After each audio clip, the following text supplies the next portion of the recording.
যদি কখনো দুঃখে পড়েন, অসুবিধায় পড়েন, ধৈর্য ধরবেন। সবর, ধৈর্য হলো অশ্রু, ধৈর্য হলো একাকিত্ব, ধৈর্য হলো চরম অপমান সহ্য করা, ধৈর্য হলো কষ্টকে আগলে রেখে এক টুকরা হাসির নাম ধৈর্য। রব কখন ডাকবে সে অপেক্ষার নাম। আপনি কি জানেন আল্লাহ কি বলেন? ইন্নাল্লাহা মাআস সাবিরিন, যারা ধৈর্যশীল তাদের সাথে আমি আছি। আরো জোরে।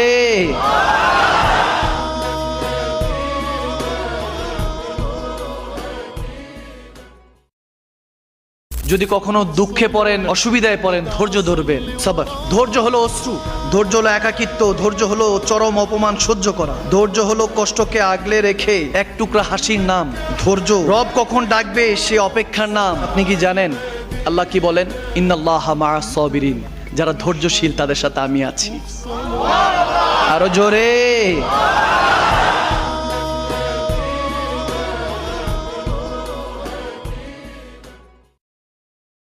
যদি কখনো দুঃখে পড়েন, অসুবিধায় পড়েন, ধৈর্য ধরবেন। সবর, ধৈর্য হলো অশ্রু, ধৈর্য হলো একাকিত্ব, ধৈর্য হলো চরম অপমান সহ্য করা, ধৈর্য হলো কষ্টকে আগলে রেখে এক টুকরা হাসির নাম ধৈর্য। রব কখন ডাকবে সে অপেক্ষার নাম। আপনি কি জানেন আল্লাহ কি বলেন?